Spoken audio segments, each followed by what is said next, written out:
Judas Iscariote tuvo lo que tiene que tener un hombre para irse a confesar. No pudo con su remordimiento y se acercó al templo a buscar a los sacerdotes, pero el pobre hombre tuvo la desgracia de caer entre los hermanos mayores. Judas Iscariote dio la confesión más sincera y auténtica que ninguno de los apóstoles dio. Dijo: he pecado, he derramado sangre inocente. Lo comparo con la confesión de Pedro y fue mucho más sincera la de Judas, más descarnada, más auténtica. Buenos días, buenas tardes, buenas noches, bienvenidos una vez más a esto que hemos decidido llamar Los Postreros de Adonai, que comienza más o menos así. Shema Israel, Adonai Echad, Adonai Tzidkenu. Shema Israel.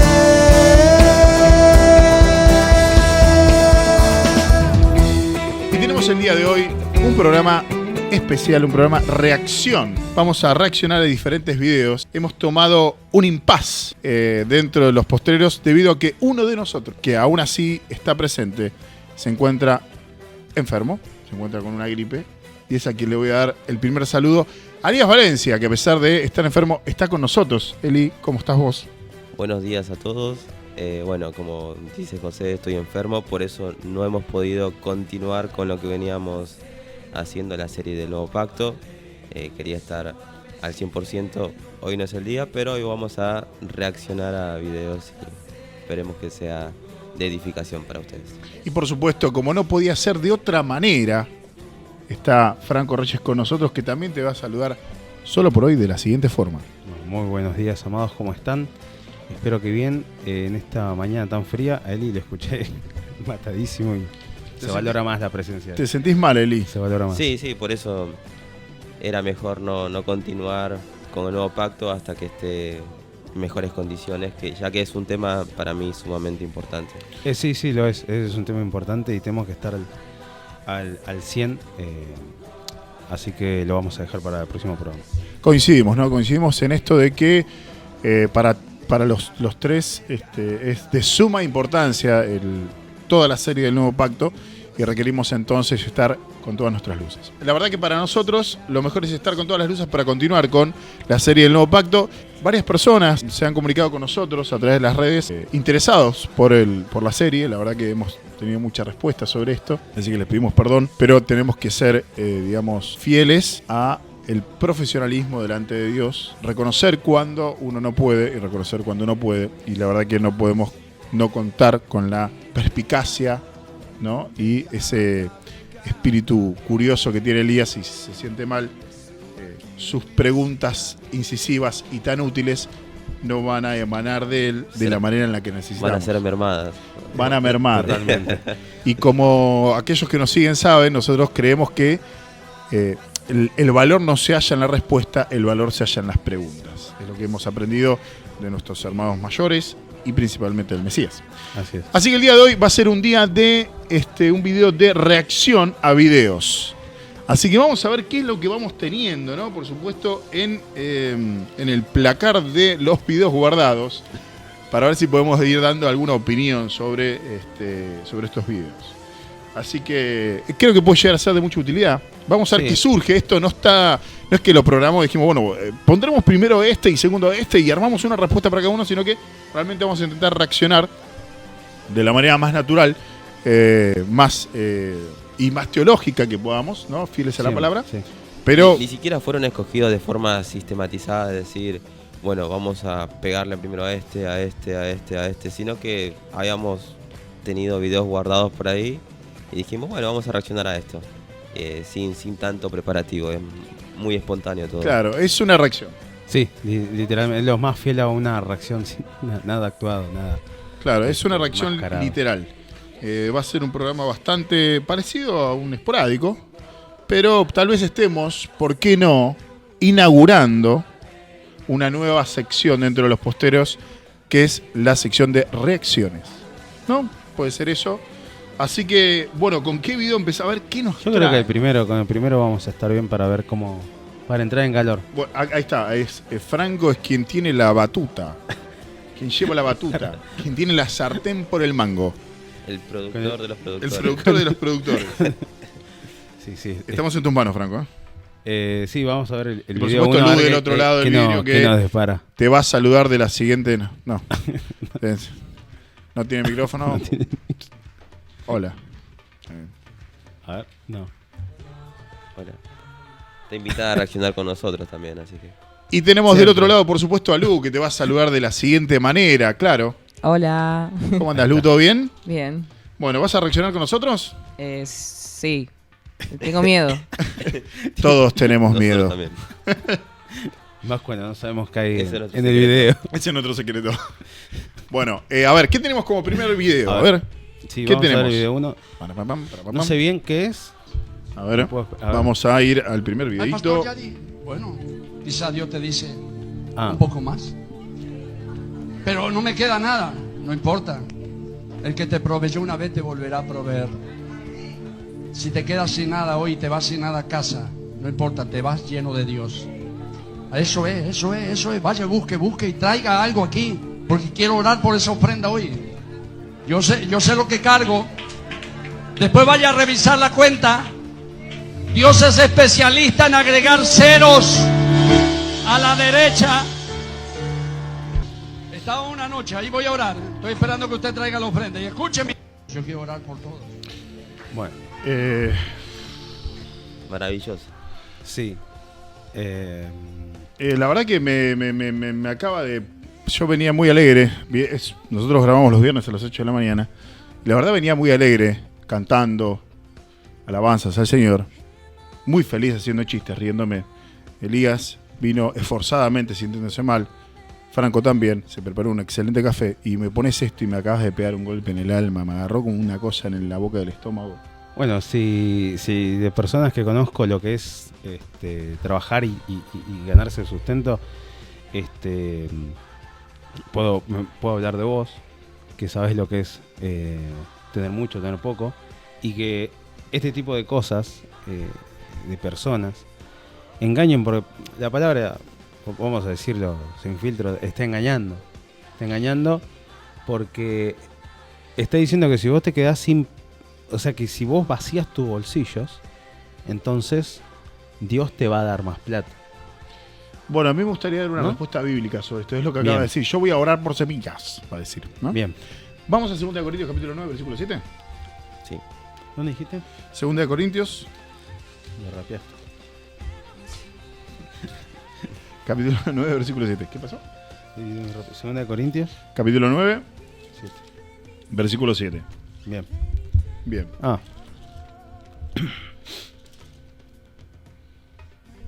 Bueno, vamos a ir al versículo 6. Este hombre está intentando, desde mi punto de vista, hacer de esto, seguramente va a citar o a Malaquías o a algunos profetas, Proverbios, siempre van a los sapienses también. tal cual, exactamente. Entonces, digamos, pero también va seguramente a citar Corintios capítulo 9, versículo 6, cercenando el contexto escritural inmediato y eliminando el versículo 7. Vamos a ir a 2 Corintios 9, 6, 7. Le pedimos paciencia porque esto no lo hemos ni estudiado ni estamos reaccionando, ¿ok? Dice así: pero esto digo, 2 Corintios 9, 6 al 7. Pero esto digo, el que siembra escasamente también segará escasamente. Él dijo, yo voy a orar no voy a orar por ofrendas, voy a orar por semillas. Bien, claro. Él está diciendo, el que siembra escasamente también segará escasamente, y el que siembra generosamente, generosamente también segará. Ahora, si vos te quedás ahí, vas a orar por semillas. ¿Ok? Parece que yo tengo que sembrar plata para cosechar plata. Ahora, ¿qué dice el versículo 7? Y hacemos un pequeño paréntesis también. Los versículos son divisiones hechas por seres humanos no inspirados por Dios. O sea, en el texto original, en la carta de Pablo a los Corintios, no estaban los versículos. Yo puedo eliminar el número 6 y el número 7 y leerlo de manera corrida, que es lo que deberíamos hacer. Lo usamos como una referencia. El versículo 7 explica y dice, cada uno dé como propuso en su corazón, no con tristeza ni por necesidad, porque Dios ama al dador alegre. Contexto. Esto es la ofrenda. Se estaban juntando ofrendas para hermanos con necesidad. ¿Sí? ¿A qué voy con esto? que según la Escritura uno no puede ofrendar por necesidad, que es lo que ese hombre está invitando a hacer. Ese hombre está diciendo que vos siembres una semilla y esa semilla es dinero. Sí, y lo peor es que no solamente les está robando con esa manipulación, sino que los está saqueando porque ya habían dado y quería que le den más. O sea, es peor aún. Es verdad. No vamos a desarrollar el diezmo ahora, pero a ver, hay algo que impera hoy en día en el mundo del cristianismo, que es las organizaciones religiosas son la iglesia, y no es así. Vos cuando ofrendás a la iglesia, porque la ofrenda es a la iglesia, ofrendás a hermanos, no ofrendás a organizaciones religiosas humanas que se presentan con un estatuto propio delante del Estado para que los convalide. ¿Y para el sueldo del pastor? O para el sueldo del pastor. A ver, quisiera el Señor que todos seamos como Pablo y no seamos gravosos al Evangelio, ¿no? No hay que ponerle precio. Que no coman de balde. Claro, y el nombre del Señor es blasfemado entre los gentiles por culpa de este tipo. ¿No? Es así. Lamentablemente es así. Ahora la ofrenda no tiene nada que ver con eso. Y después podemos, otro capítulo, podemos explicar más acerca del diezmo y acerca de lo que se refería Pablo a hacer gravosos al Evangelio, ¿no? Sí, no, lo vamos a hacer. En algún momento vamos a hacer el video, pero sí, concuerdo con ustedes en el sentido de... Igual, en el sentido de lo que estábamos hablando de esta persona. Igual, como que queda en evidencia de que no se puede aguantar. No sé ustedes qué opinan. Hay codicia. Claro, está siendo ¿entendés? mercancía de ellos. O sea, hablábamos antes de empezar el programa, digamos que en los postreros días vendrán hombres amadores de sí mismos. Vendrán hombres amadores de sí mismos que tendrán apariencia de piedad. Bueno, es una característica propia del falso maestro de los últimos tiempos, que reúne a aquellos que tienen comezón de oír y hace mercancía de ellos. Esta es la manera en la que ellos hacen mercancía de ellos. Cuando Pablo también se refiere a falsos maestros, dice que su Dios es su vientre, ¿no? Y este tipo se ve que siempre quiere más. Insaciable. Y, como dice en Primera de Corintios, Primera de Timoteo 6, 10, Ajá. porque raíz de todos los males es el amor al dinero. Yo, en lo personal, no. Quedó.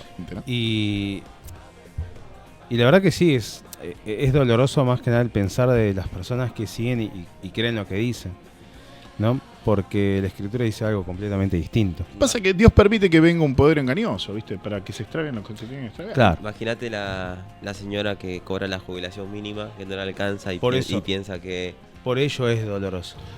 ofrendándole a este hombre va... Aparte, en un momento el chabón dice, Dios es especialista en agregar ceros a la derecha. Cuando tú tienes que dar y cuando llegues verás la cuenta bancaria. Sí, la voy a pagar vacía la cuenta bancaria. Tengo que ir a comprar fideos. O sea, chabón. Claro, no importa cuánto cero Si tengas. yo te puedo entender que no conozcas. Te puedo entender que no entiendas. Pero lo que no te puedo entender es que seas malo y hagas guita con la confianza de la gente, chabón. Porque está todo bien que vos no entiendas, que no sepas, que no tengas un nivel intelectual que te lo permita, no tengas los medios para acceder a la información. Te entiendo. Y te equivoques. Pero esto es malicia. Acá hay maldad, chabón. Sí. Y esto hay que decirlo. Ok. Está mal, loco. Y cuando uno detecta esa malicia, no es muy difícil no airearse con ellos, ¿no? Pero bueno, ahí está dentro de nosotros el amor que tenemos que tener hacia el prójimo y juzgar lo que él está haciendo, más no a la persona. Sí, bueno, así como hicieron los apóstoles. Claro, ahora, hay que entender que aquellos que están en eminencia y aquellos que están enseñando, tenemos mayor responsabilidad y habrá mayor condenación. Entonces, yo puedo ir a Doña Tota y abrazarlo con todo el amor del mundo, pero este señor, con todo el amor del mundo, le voy a decir, estás extraviado, sos una mala persona. Y va a llegar un día donde el Señor va a hacer justicia con vos. Porque la cantidad de personas que vos estás dañando, estás lastimando, le estás sacando la plata para comer, para cubrir una enfermedad, solamente para llenar tu vientre, eso es maldad. Y Dios te juzgue en el sentido de condena, pero yo juzgo en el sentido de discernir. Estás haciendo las cosas mal. No te va a llegar este video, pero la verdad que deberías reconvenir para que por lo menos la cantidad de condena que venga sobre vos no sea tanta, ¿no? Porque una gran piedra va a ser atada a tu cuello y lanzado al mar. Y antes de pasar al video número 3, quiero también mencionar que tanto los apóstoles como el Mesías han apuntado a las cosas malas, o sea, a las obras de malicia realizadas por el hombre. Y si no recuerdo mal, el mismo Pablo, creo que era, o Juan, no me acuerdo, que decía que no se olvidaba de las cosas malas y le recordaba a los discípulos para que tengan cuidado justamente de estas personas. Sí, ¿bien? sí. Así que, no sé qué nos deparará el video. A ver si número tenemos 3. algo Sé que más. es el mismo formato. Esperemos que tenemos... Tremendo. Es tremendo esto de... Me hace acordar que decía que Dios le había dicho que prepare un lugar para Para coches. un garage. Claro, ¿no? Creo que coches no sé, Mercedes, no sé si estará por acá. Ferraris, y lo peor es que lo he creído, dice. Vamos. Dale. Por favor. Trató de arreglar lo que hizo. Judas Iscariote tuvo lo que tiene que tener un hombre para irse a confesar. No pudo con su remordimiento y se acercó al templo a buscar a los sacerdotes, pero el pobre hombre tuvo la desgracia de caer entre los hermanos mayores. Judas Iscariote dio la confesión más sincera y auténtica que ninguno de los apóstoles dio. Dijo: he pecado, he derramado sangre inocente. Y devolvió las 30 monedas de plata. Pocos cristianos piden perdón y restituyen. Perdón que te robé, pero me lo gasté, te dicen. Él agarró y devolvió, no tocó ni una moneda, restituyó, no solo pidió perdón, restituyó. Lo comparo con la confesión de Pedro y fue mucho más sincera la de Judas, más descarnada, más auténtica. Pero los saboteadores de la gracia no lo perdonaron. Judas no fue más pecador que el resto de los discípulos que se escaparon muertos de miedo, ¿eh? El gran error de Judas Iscariote fue que en vez de correr a la cruz, se metió en una iglesia. Judas Iscariote sí trató de arreglarlo. Es un montón. Hay mucho. Es un montón. Es una cosa... Este sí lo había escuchado. Creo que lo habíamos escuchado, pero no lo había, con tanto detenimiento, no lo había escuchado. A ver, ¿por dónde arrancás, no? Exactamente. O sea, ¿por arrancás dónde empezás? orando para que el Señor haga justicia. No, vamos a arrancar. No, porque después... No sea cosa que, Claro, no. que haga primero justicia con nosotros, ¿no? Y Juegos así capítulo como- 11, ¿no? así como Usted quiere decir pediremos- que tenés doctrina y en definitiva, bueno. Hasta pedir justicia, amigo. Claro, sí, por supuesto, temor. Ahora, bueno, vamos a intentar no hacer un ad hominem de esto.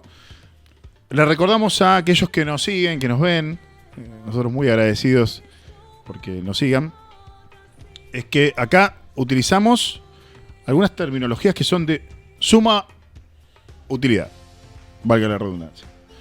Las falacias lógicas son una herramienta que aquí en la mesa de los postreros, que literalmente hay una mesa, en la mesa de los postreros es de recurrencia habitual. Hay un tipo de falacia que es la falacia ad hominem, ¿no? Que es, a ver, te lo voy a explicar de la siguiente manera. Si Franco viene y me dice, yo considero que el agua es de color azul, ¿sí? Si yo le digo, no es de color azul porque vos no sabés hablar en hebreo, estoy haciendo un ad hominem, estoy haciendo una crítica personal para tratar de derribar su argumento. ¿Bien? Entonces, ¿por qué algo es verdad? Eso es una pregunta que hay que hacerse. ¿Por qué algo es verdad? ¿Por qué?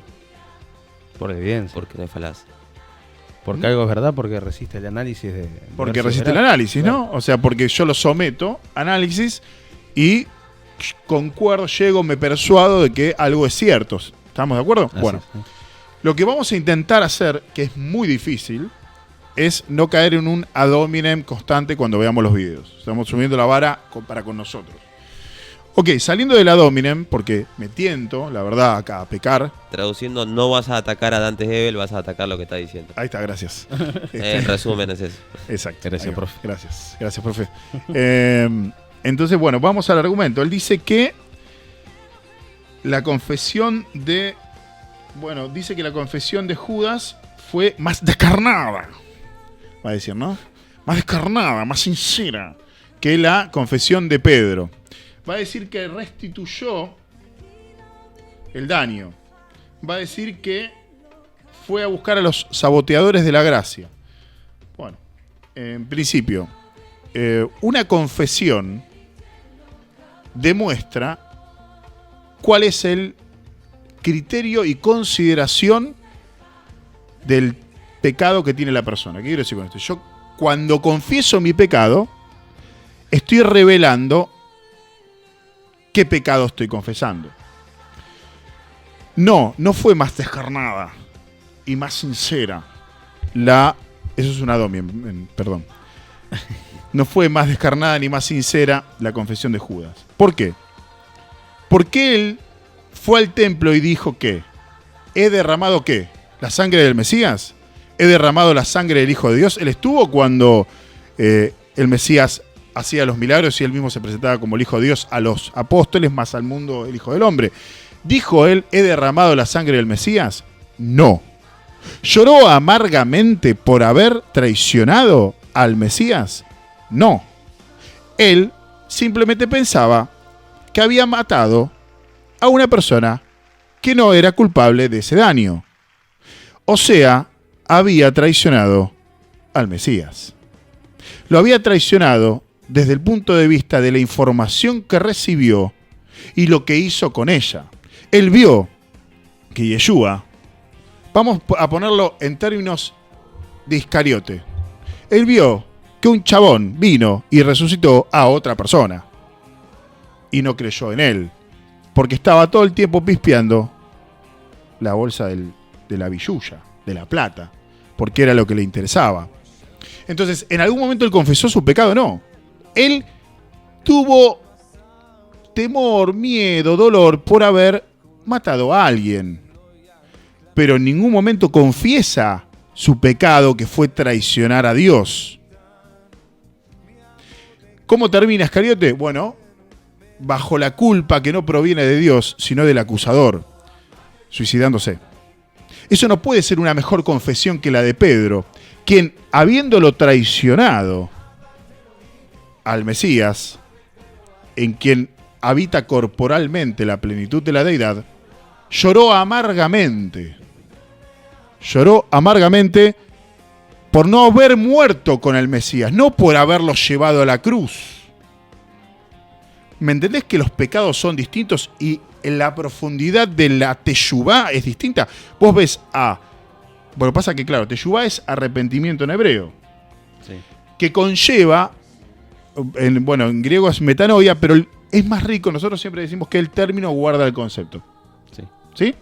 Entonces, ¿qué sucede? Sucede que teshuvá guarda el concepto del arrepentimiento a una profundidad de grado mucho más interesante que el término metanoia en griego o arrepentimiento en español. Conlleva sentir la culpa, reconocerse pecador, volcar eso delante de Dios, aceptar la justicia de Dios, ¿sí? Aceptar lo que venga de parte de Dios, decidir cambiar de verdad y empezar de nuevo. ¿Cómo sabemos que no tuvo un arrepentimiento genuino? Porque después en su vida él fue y no fue corriendo a la cruz, fue corriendo a colgarse en un árbol, ¿no? Ahí te das cuenta de que no creía realmente, porque si hubiera creído realmente hubiera sido como los demás apóstoles y hubiera confesado su pecado y seguido al Mesías. Exacto. Algunos puntos aquí interesantes. Dante Gebel dice que Iscariote, que el traidor, restituyó el daño. Gebel, yo te diría que No sé si le devolvió la vida, ¿no? Claro, con amor, te digo, deberías, antes de exponerte de esa manera, por lo menos de la Real Academia Española, entender lo que es restitución. Él simplemente intentó devolver su salario. Había profecías sobre este salario. No restituyó el daño. en absoluto. Es una restitución. Yeshua murió en la cruz y quien lo entregó fue el traidor. Es un traidor, Hebel, y él no se arrepintió de su traición, porque él ni siquiera reconoció que era Dios entre nosotros. Le hubiera convenido no haber nacido nunca, dice la Escritura también. También, O sea, es verdad. para darse cuenta de que obviamente no fue salvo Judas y que no hubo un arrepentimiento contrito. Coincido. Por último, me parece interesante que habla de los saboteadores de la gracia. Bueno, a ver, eso es un oxímoron. ¿Un oxímoron qué es? Es un enunciado que se contradice a sí mismo, ¿sí? Es como que yo diga, el agua en estado líquido es gaseosa, ¿sí? O el agua en estado líquido es sólida. Es un oxímoron. Es un enunciado que se contradice en el mismo enunciado a sí mismo. Decir que existen saboteadores de la gracia es un oxímoron, es una contradicción. ¿Por qué? Porque gracia es un favor inmerecido. Pero como nosotros hemos explicado en varias oportunidades aquí, desde el punto de vista teológico y bíblico, la gracia no solamente es un favor inmerecido en el sentido de que yo no he hecho nada para obtenerlo, sino que yo merezco algo contrario, ¿sí? En desmedro mío, merezco algo contrario en desmedro mío, en contra mío, pero Dios, en su gracia, me brinda un beneficio. Por ejemplo, yo merezco la muerte, Dios me da la vida eterna. Yo merezco la muerte eterna, Dios me da la vida eterna. ¿A través de qué? A través de la gracia, de un regalo inmerecido. Nosotros decimos acá que hay 3 formas básicas de recibir algo. Por, digamos, una retribución a mi trabajo, ¿verdad? Yo trabajo y obtengo un sueldo. Esa es una manera. Segundo, es un regalo inmerecido. Bien, por ejemplo, cumplo un año, no hice absolutamente nada para haber llegado al primer año de vida, pero me hacen regalitos y demás. Yo obtengo algo sin haber ejecutado una obra.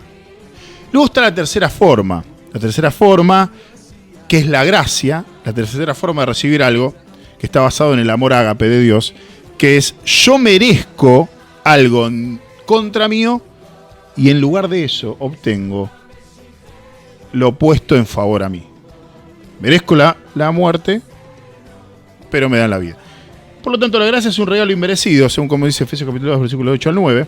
¿Bien? Una aclaración, me han comentado acerca de que esto es un error de definición y que eso no es gracia, sino que es misericordia. Le contesto por acá, que es más fácil. Es la única definición de gracia que podemos entender debido al Evangelio, que coincida con el Evangelio y cómo acceder a la salvación. Esto que estaba planteando José se aplica al Evangelio de esta forma. Nosotros merecemos la condenación eterna, merecemos la muerte y recibimos todo lo contrario, que es la vida eterna. Solamente esta definición encaja como gracia, y misericordia se entiende como cuando estás pasando por la calle y ves a alguien pidiendo plata.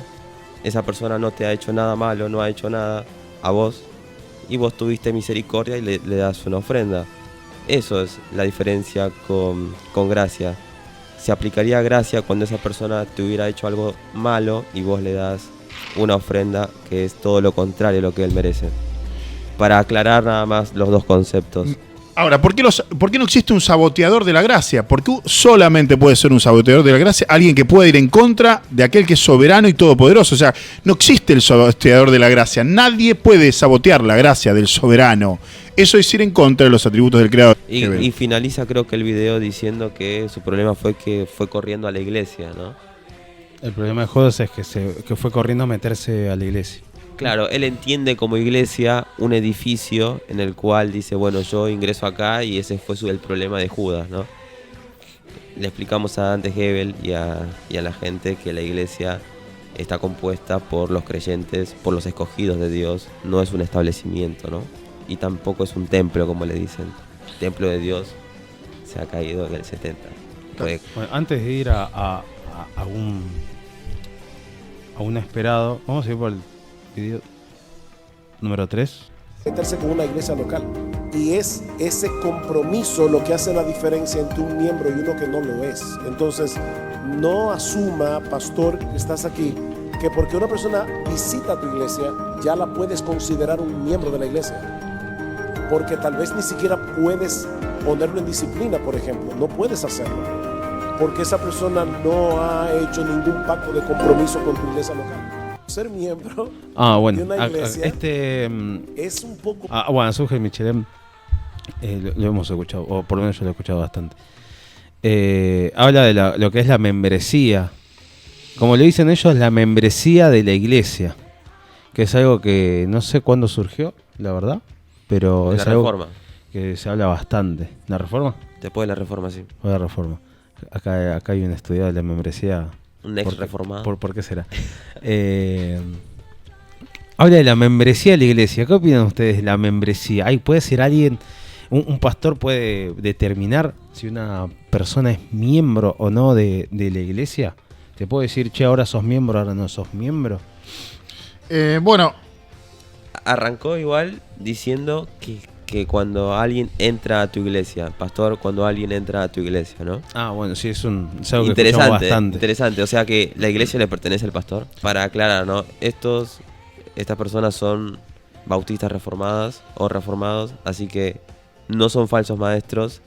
Exacto. Pero estamos ya elevando la vara e hilando muy fino. Esto es hilar fino, ¿no? Porque ellos están en la sana doctrina, pero hay cosas que nosotros, como somos o tratamos de ser intelectualmente honestos, tenemos que analizar lo que están diciendo y vamos a analizar justamente estos dichos. Sí, vamos a analizarlo de una manera bastante coloquial, pero ellos se basan principalmente en la Confesión de Fe de 1689, la Confesión Bautista, que tiene su origen en realidad en la Confesión de Westminster, y creo, no sé si tendría que revisarla de vuelta, porque creo que es el capítulo 24, donde me parece que es donde ellos van a hablar de la membresía de la iglesia. ¿Qué sucede? Desde mi punto de vista, ellos salieron de Roma, pero esto de reformado, siempre reformando, cesó. ¿Por qué? Porque la pregunta es clara. Él dice, si vienen a tu iglesia. Excelente la perspicacia de Elías diciendo, ¿el pastor es dueño de una iglesia? Y yo sumo la pregunta diciendo, ¿yo puedo ir a la iglesia? Bueno, la respuesta es no. Porque la gran herejía de la historia basada en la gran ramera es reemplazar a la iglesia, a la eclesía, al cuerpo de Cristo, por una organización suplente, la gran ramera, una prostituta en términos de Jeremías, y va a intentar esa organización humana reemplazar a la organización eclesiástica, a la organización de la iglesia. Entonces, tenemos por un lado la organización religiosa y tenemos por otro lado la organización eclesiástica. La organización eclesiástica es aquella que es organizada por el Espíritu Santo. La organización religiosa es aquella que es organizada por el ser humano. Hemos confundido los términos haciendo que la organización religiosa de los hombres se llame iglesia. Esto es debido a lo que sucedió con Constantino, la apropiación de los templos, bla, bla, bla. ¿Puedo ir a la iglesia? No. Puedo ser parte de la iglesia, ser miembro de la iglesia en el sentido de cómo el Espíritu Santo me bautiza dentro de ella, pero no a través de un proceso de inserción por medios humanos y estatutos de hombres. ¿Por qué no se puede ir a la iglesia?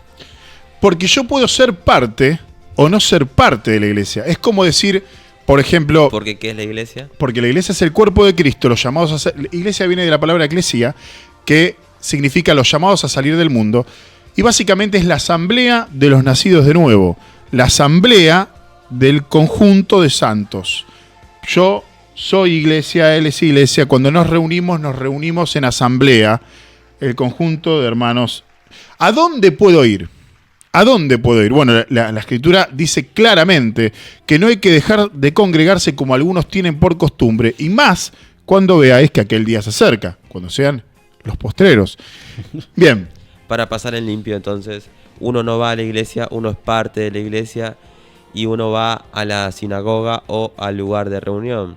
Me gustaría ondear ahí. ¿Puedo un poquito? Obvio.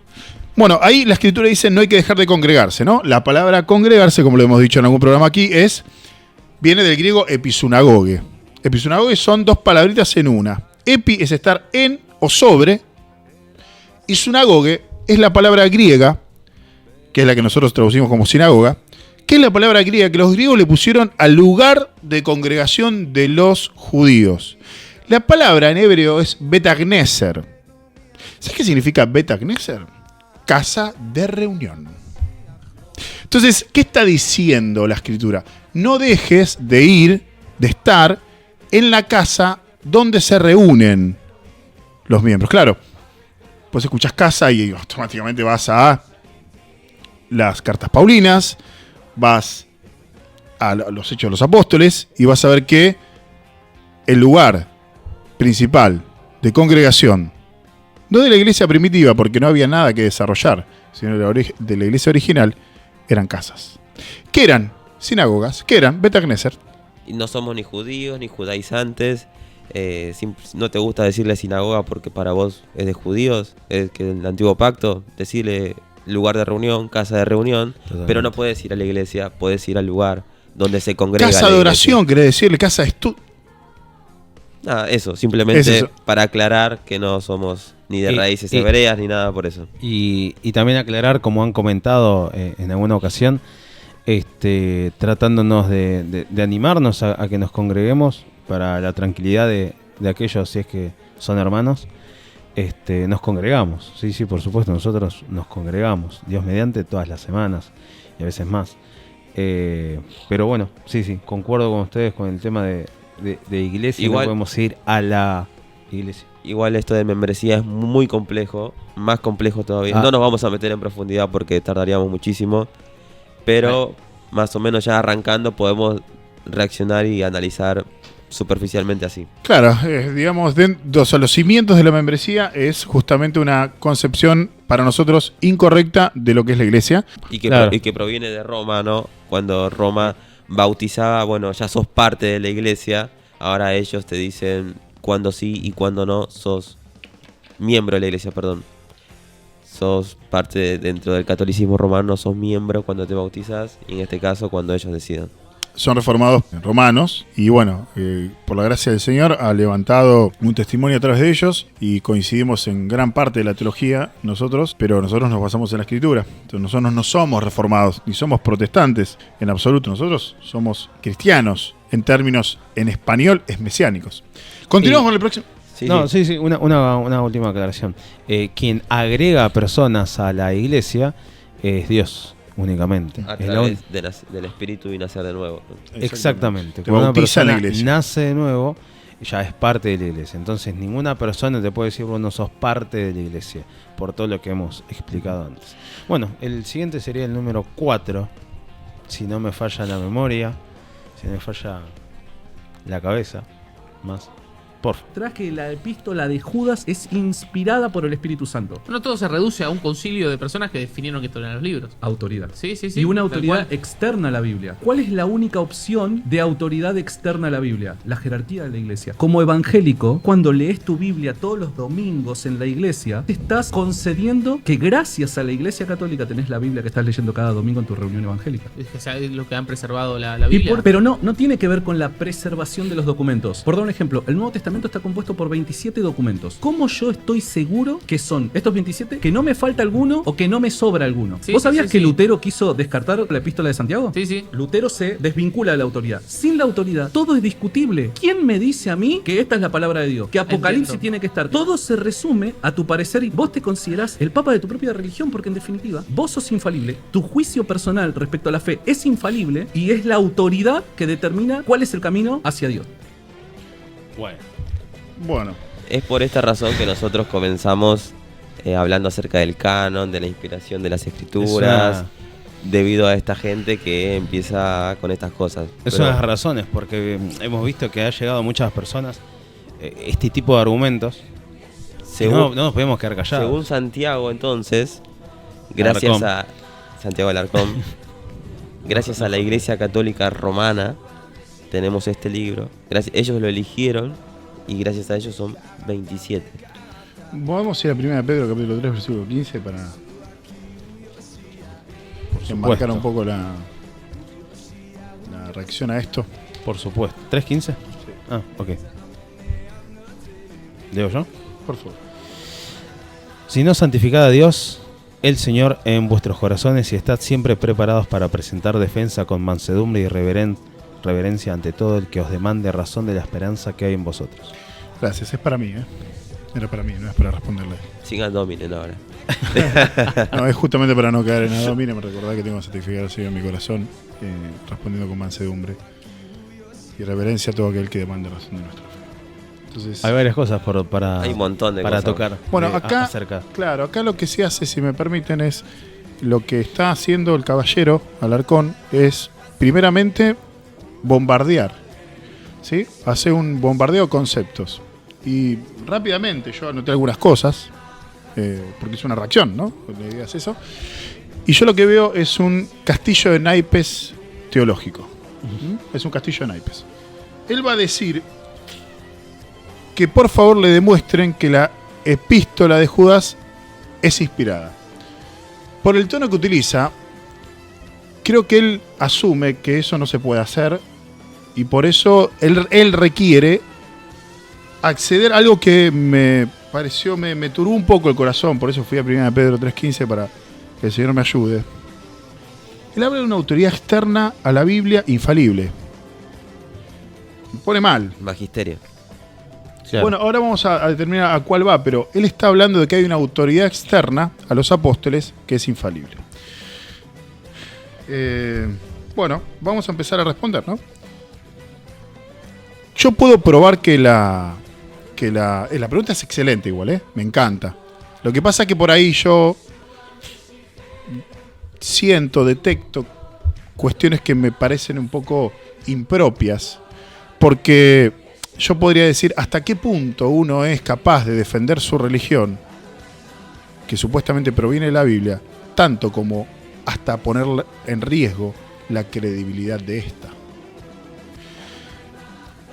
¿Me explico a dónde voy? Bueno, entonces yo ahí noto algo raro, que es, no quiero decir que es un sofisma, pero toca un poquito. Entonces, digo, ¿puedo yo? Ahora la pregunta, ¿puedo demostrar yo? No vamos a huir. ¿Puedo demostrar yo que la epístola de Judas es inspirada por Dios?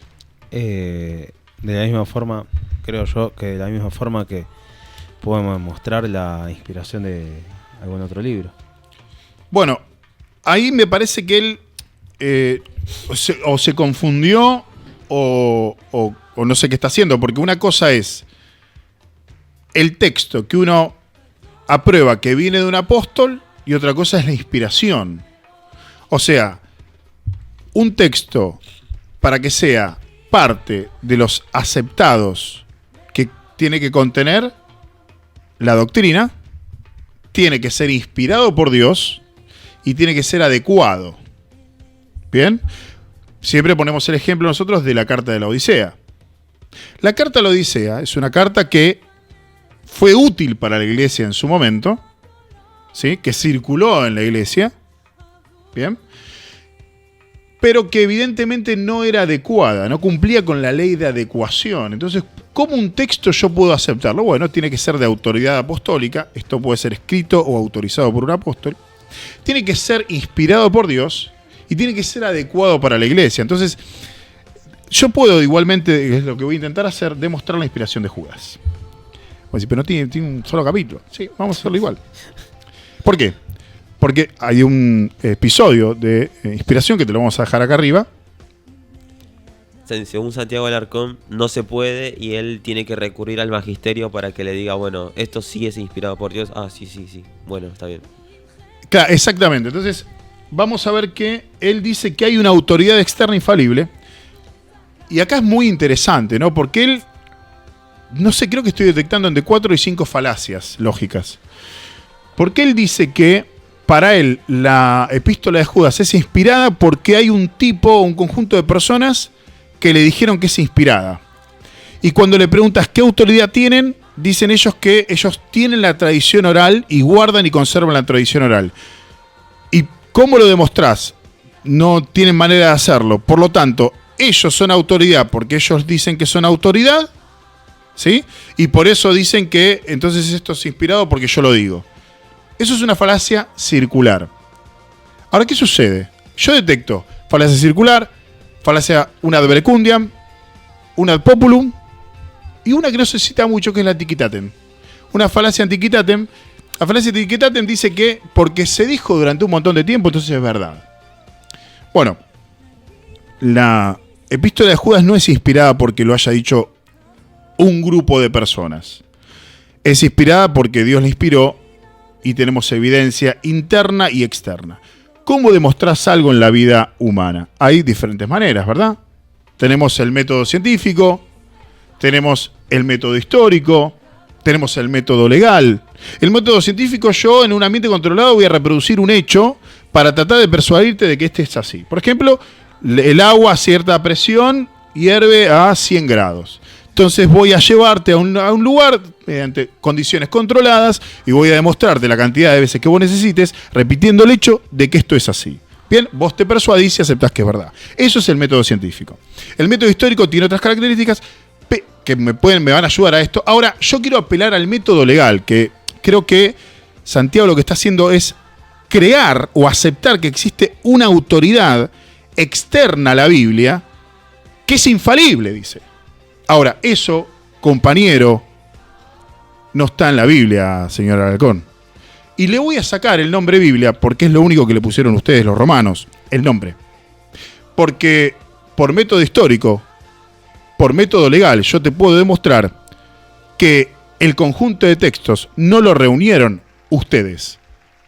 Era parte de las congregaciones en las que habitaba los hijos de Dios. Esto puedo mostrártelo, por ejemplo. Vamos a ir a la evidencia externa rápidamente. La evidencia externa no es infalible, ni es una autoridad. Es prueba testimonial. Dentro del método legal tenemos la prueba testimonial. ¿Cómo yo puedo demostrar que Jesús resucitó? No puedo hacerlo por método científico, Lu. No puedo hacer que Yeshua resucite ahora. ¿Qué puedo hacer? Puedo ir por método legal, puedo demostrarte por prueba testimonial que el evento ocurrió. ¿Ok? Bueno, por el mismo método, yo no apelo a una autoridad externa a la Biblia, infalible. Eso es una falacia. Por eso armó un castillo de naipes teológico. Y hay que empezar por el final, dalo vuelta. Al argumento que usa lo tenés que dar vuelta. No empieces por, ¿cómo me demostrás vos que es inspirada? No. Es al revés. ¿Cómo demuestra él que es inspirada? Él dice que es inspirada porque un conjunto de personas que dicen tener la tradición oral, que no tienen manera de demostrarlo, y dicen que son autoridad, y que son la única autoridad, como ellos dicen que es inspirada, entonces él cree que es inspirada. Me parece un suicidio intelectual. Desde el punto de vista, yo apelo al método legal. Y la fe es personal. O sea, si yo creo que tal cura, tal pastor, me enseña X cosa, y yo no apelo a escudriñar las escrituras como la Biblia me pide que lo haga, cuando yo sea juzgado, no va a venir ni el pastor ni el cura a ayudarme, ¿eh? Yo soy responsable de mi fe. Con esto digo, cuando él dice, sos el papa de tu propia religión, no, soy el responsable de mi propia fe. Entonces yo apelo al método legal. ¿Qué hago? Bueno, vamos a ir a las evidencias externas. Rápidamente, porque es una reacción. ¿A quién tengo? Tengo a Tertuliano, que me han escuchado hablar cosas no buenas de él.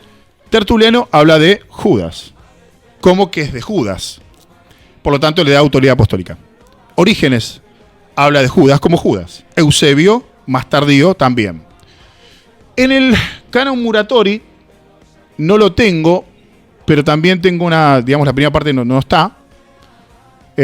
Por supuesto no está en el canon de Marción el hereje, pero yo ya tengo enmarcado que los apologistas griegos, no padres de la iglesia, apologistas griegos tardíos, ya hablaban de la autoridad apostólica. Entonces, por prueba testimonial, veo yo que hay autoridad apostólica.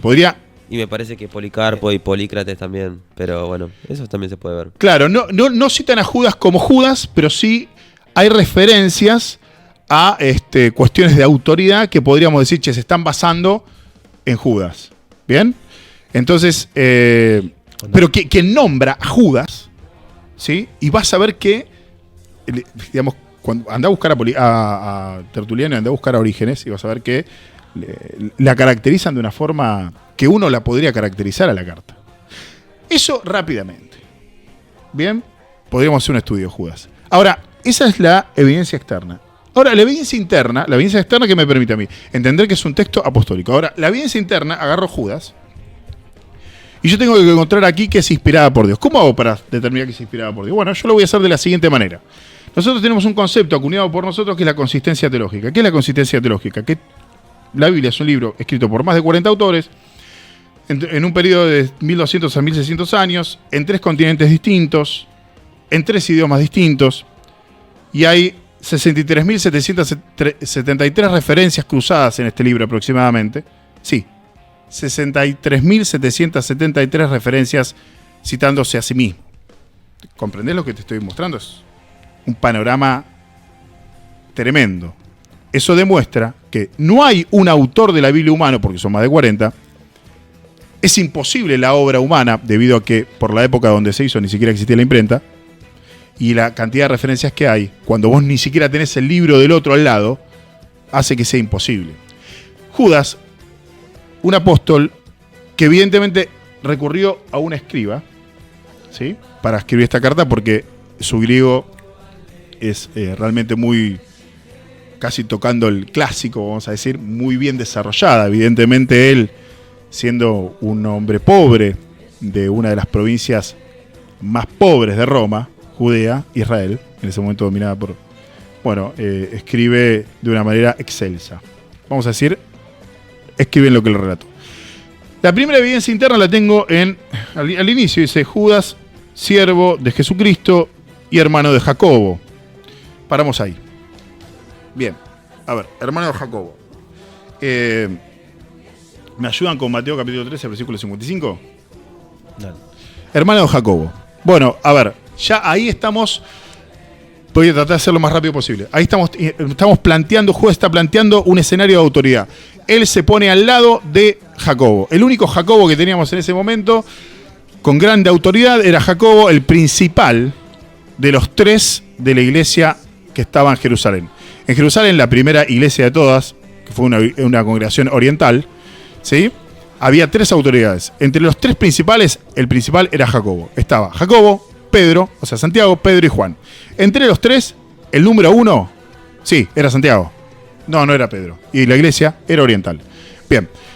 Ahora, yo tengo a Santiago, tengo a Jacobo, y dice ser, quien escribe dice ser hermano de Santiago y siervo de Jesucristo, que es una forma de, digamos, ponerse en un menor rango que quien aparentemente es su hermano. ¿Qué dice Mateo 13:55?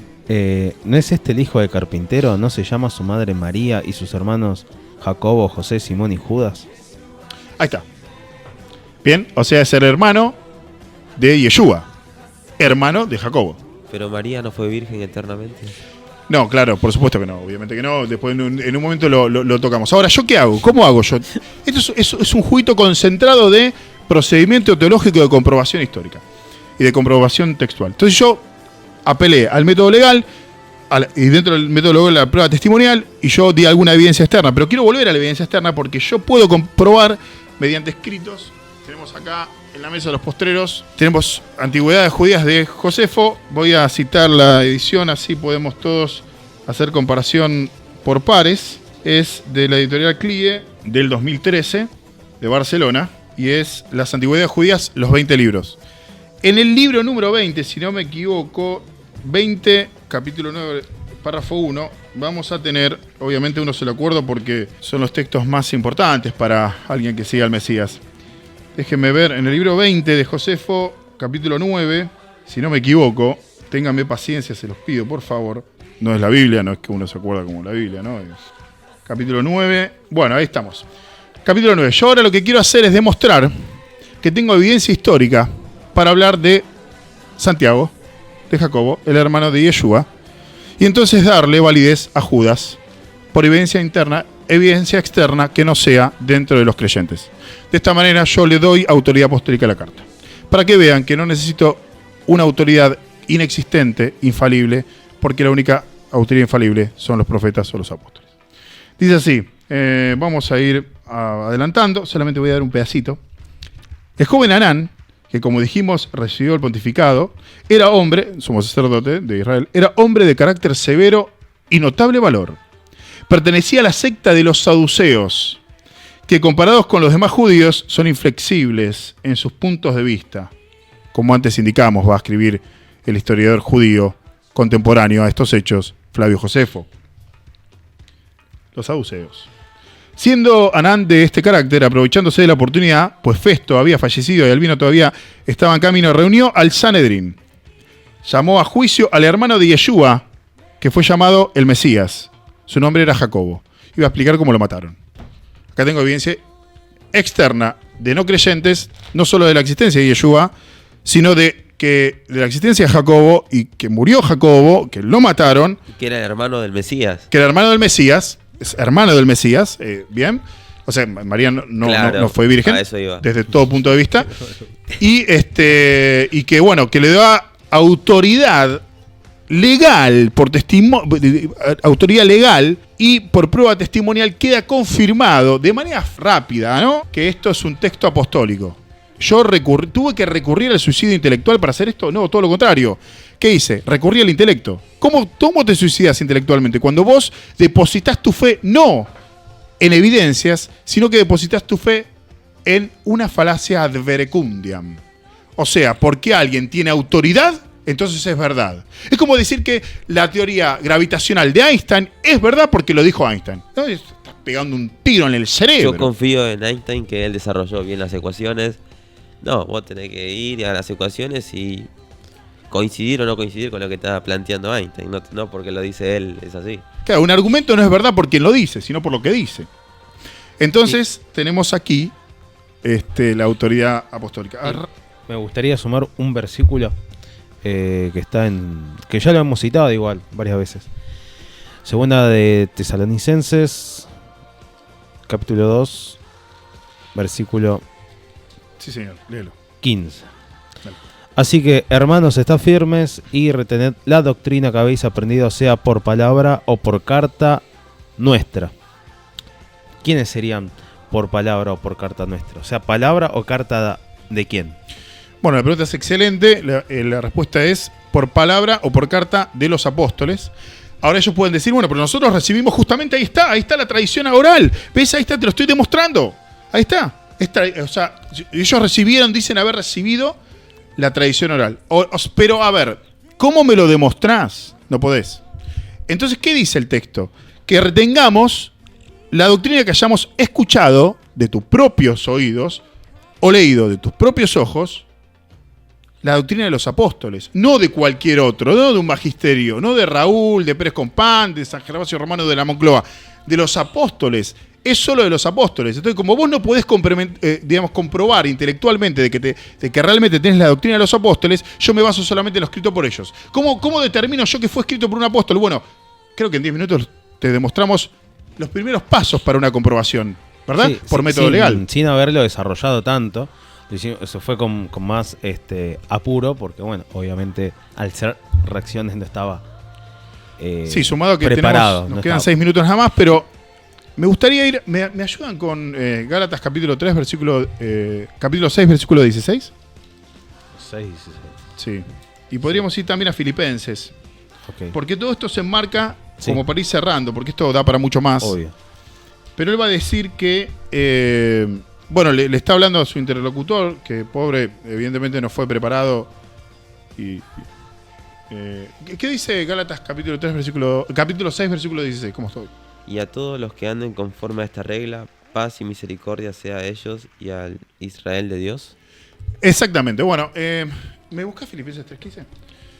Bueno, ahí lo que está hablando Pablo es luego de hacer una gran disertación acerca de lo que corresponde o no como doctrina de los apóstoles llevar a la práctica. O sea, está hablando de doctrina, va a utilizar la palabra canon. En Gálatas capítulo 6, versículo 16, va a utilizar la palabra canon y lo va a utilizar como justamente lo que significa canon, que es la regla. ¿Cómo está determinada la regla? Bueno, por la doctrina. Entonces, ¿qué es canon en términos apostólicos? Es el conjunto de doctrinas que determinan mi regla de vivir, mi forma de vivir. Entonces, canon en términos apostólicos es el conjunto de dogmas, de doctrinas. No dogmas, de doctrinas. Es el conjunto de doctrinas. Es la regla que hace que yo viva. ¿Qué dice Filipenses 3:15? A ver, si no me equivoqué. Así que todos los que somos perfectos, esto mismo sintamos, y si otra cosa sentís, esto también os lo revelará Dios. No, me equivoqué. Okay. No importa. Volvemos a Gálatas 6:16.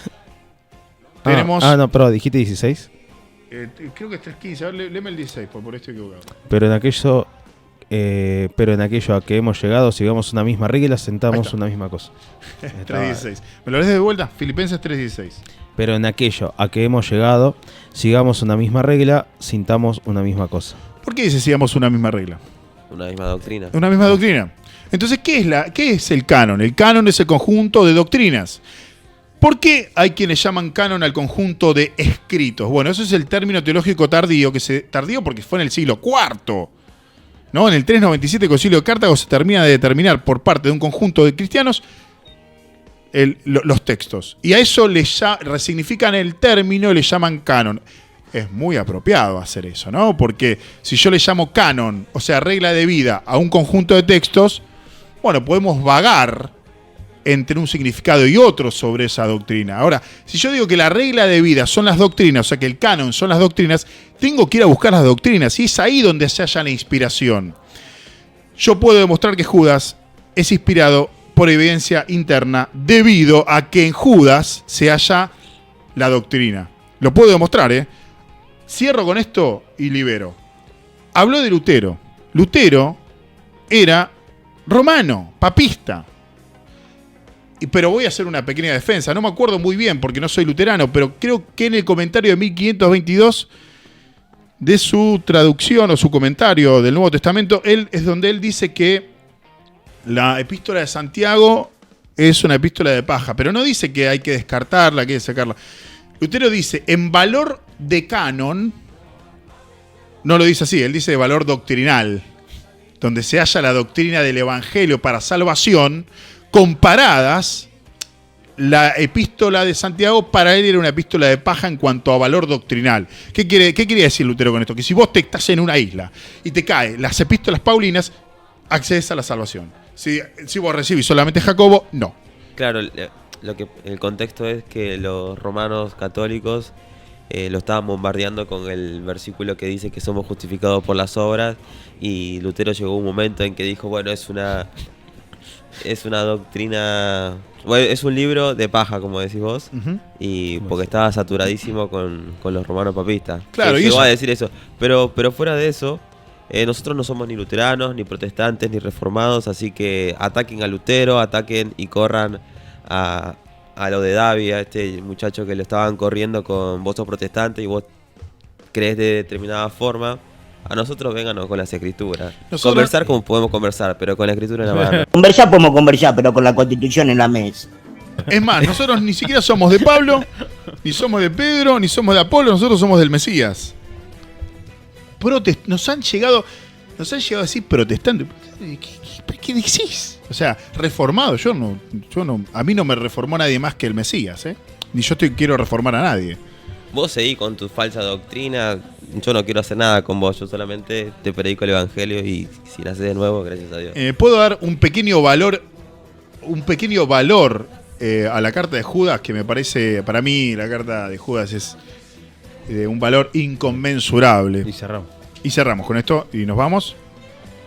Dice así. Versículo 9 de Judas. Lee conmigo, campeón, agarra la Biblia, la tenés ahí al lado. ¿La tenés ahí? Ahí está, agárrala. Vení. Judas, después de las cartas de Juan. Y agarrala de tu abuela, si sabes que la tienen ahí en la alacena. Versículo 9. Pero cuando el arcángel Miguel contendía con el diablo, con el enemigo disputando por el cuerpo de Moisés, no se atrevió a proferir juicio de maldición contra él, sino que dijo, el Señor te reprenda. El Señor te reprenda. Tienes que ir a los versículos anteriores para entender quién es el Señor. Eso lo ves en el versículo 4. Estamos haciendo, esto no es un estudio, lo estoy agarrando al revoleo. Versículo 4. ¿Cómo termina el versículo 4, Franco? Ahí estoy. La gracia de nuestro Dios, sí, que convierten en libertinaje la gracia de nuestro Dios y niegan a Dios el único soberano y a nuestro Adonai Yeshua HaMashiach. Bien, perfecto. ¿Quién es el Señor? ¿Quién es el Señor? Yeshua, perfecto. Excelente. Bueno, acá tenés un argumento para demostrar a los testigos de Jehová de que el arcángel Miguel no es Jesús y Jesús no es el arcángel Miguel, con la epístola de Judas.